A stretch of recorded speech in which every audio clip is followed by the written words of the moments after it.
राजस्थान की धरती पर फैला रणथंभौर टाइगर रिजर्व भारत के सबसे प्रसिद्ध संरक्षित क्षेत्रों में गिना जाता है।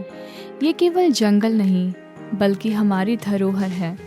रणथंभौर को जब टाइगर रिजर्व घोषित किया गया तब इसकी देखरेख के अंतर्गत अलग अलग वन्यजीव डिवीज़न बने। इन्हीं में से एक है डिवीज़न 2 करौली। यह 1991 में बना था, जिसे कैला देवी वन्यजीव अभयारण्य के नाम से भी जाना जाता है, जो लगभग 800 वर्ग किलोमीटर में फैला है। करौली की भूमि इतिहास और आस्था से जुड़ी है। यहाँ स्थित कैला देवी मंदिर और घंटेश्वर महादेव मंदिर लाखों श्रद्धालुओं की आस्था के केंद्र हैं। धार्मिक महत्व के साथ साथ यह क्षेत्र अपनी प्राकृतिक संपदा के लिए भी अद्वितीय है। बनास और चंबल नदियाँ यहाँ की जीवन रेखा है, जो इन जंगलों और वन्य जीवों को पोषण देती हैं। करौली की असली पहचान है जंगल, नदियाँ और वह बाघ जिनकी दहाड़ से ये वादियाँ गूंज उठती हैं। करौली का यह अनछुआ इलाका वन्य जीवों के लिए एक नया और सुरक्षित घर बन चुका है। रणथंभौर डिवीज़न 1 से जब बाघों की संख्या बढ़ी और उन्हें नए क्षेत्रों की तलाश हुई तो कुछ बाघों ने साहसिक यात्रा शुरू की। उन्होंने उफनती बनास नदी को पार किया और डिवीज़न 2 करौली की ओर रुख किया। यह प्रवास केवल एक कदम नहीं था, बल्कि करौली के जंगलों में जीवन की वापसी थी। हर बघचिन्ह ने इस बात का प्रमाण दिया कि यह क्षेत्र बाघों के लिए सुरक्षित और उपयुक्त है। इस प्रवास की वैज्ञानिक निगरानी भी की गई है। बाघों के मूवमेंट को ट्रैक करने के लिए रेडियो कॉलर और कैमरा ट्रैप का उपयोग हुआ। इससे यह तथ्य भी सामने आया कि बाघ करौली से निकलकर आगे धौलपुर और मध्य प्रदेश तक पहुंचते हैं। इस प्रकार करौली रणथंभौर लैंडस्केप का अभिन्न हिस्सा है। बाघ बहुत शर्मीला और एकांत स्वभाव का जीव है। हर बाघ का अपना क्षेत्र होता है, जिसमें वह शिकार करता है, चलता है और आराम करता है। उसे चाहिए विशाल वन, प्रचुर मात्रा में शिकार और जल स्रोत। करौली की घाटियाँ, ढलानदार पहाड़ियाँ और बनास की नमी इन्हें एक आदर्श आवास बनाती हैं। यहाँ का हर पेड़, हर झाड़ी और हर झरना बाघ के जीवन चक्र से जुड़ा है। बाघ की उपस्थिति इस बात का सबूत है कि यह जंगल पूरी तरह से स्वस्थ है। करौली में बाघों के साथ साथ तेंदुए, लकड़बग्घा, भालू और अन्य शिकारी भी पाए जाते हैं, जो इस परिस्थितिकी तंत्र को संतुलित रखते हैं। यही विविधता इन वनों की शक्ति है। लेकिन कुछ बाघों की यात्रा करौली पर खत्म नहीं होती। करौली से आगे कुछ बाघ धौलपुर के जंगलों में पहुंचे। वहां से उनकी राह चंबल नदी की ओर जाती है। यही नदी, जो राजस्थान और मध्य प्रदेश की सीमा बनाती है, अब बाघों की यात्रा का हिस्सा है। इन प्राकृतिक मार्गों, जिन्हें हम कॉरिडोर कहते हैं, के कारण बाघों की नस्ल मजबूत रहती है। यही कॉरिडोर उनके भविष्य सुरक्षित रखते हैं। चंबल न केवल बाघों का मार्ग है, बल्कि यह घड़ियाल, मगरमच्छ और दुर्लभ पक्षियों जैसे स्कीमर का भी आवास है। यह पूरी बेल्ट वन्यजीव संरक्षण के लिहाज से राष्ट्रीय महत्व रखती हैं। 2023 में भारत ने एक नया अध्याय शुरू किया। प्रधानमंत्री श्री नरेंद्र मोदी जी के नेतृत्व में कूनो नेशनल पार्क में चीतों की वापसी।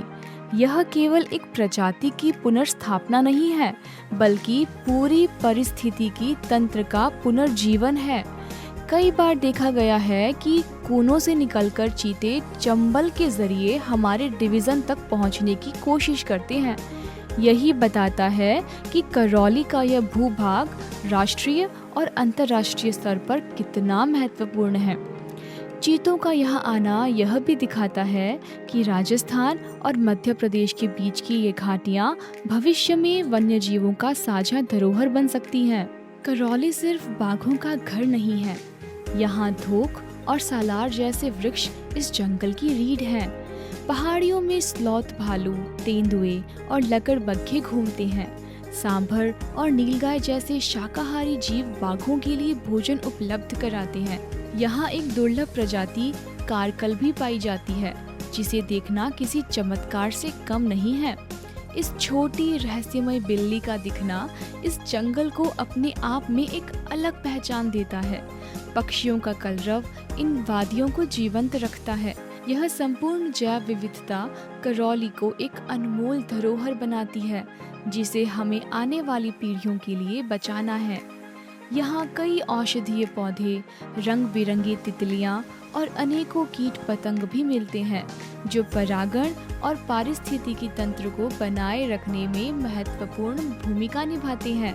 इस प्रकार यह जंगल इंसान और प्रकृति दोनों के लिए समान रूप से उपयोगी है। लेकिन इस सुंदर तस्वीर में चुनौतियाँ भी हैं। जब गांव जंगलों के भीतर या किनारे बसे हों, तो मानव और वन्यजीव का टकराव बढ़ता है।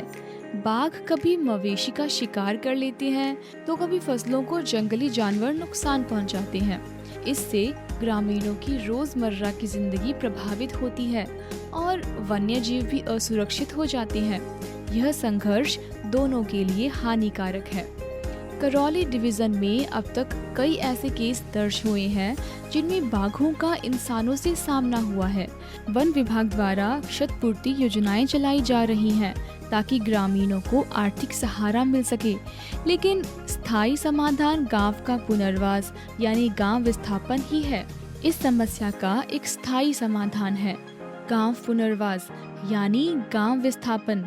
जब गांव के लोग जंगल से बाहर सुरक्षित और एक नई जगह बसते हैं, तो उनकी जिंदगी पूरी तरह बदल जाती है। उन्हें पक्के मकान, बिजली, स्कूल और स्वास्थ्य सेवाएं मिलती हैं। उनके बच्चों को अच्छी शिक्षा मिलती है और उनका भविष्य सुरक्षित होता है। वहीं दूसरी ओर जंगल भी बाघ और अन्य वन जीवों के लिए पूरी तरह सुरक्षित और निर्बाध हो जाते हैं।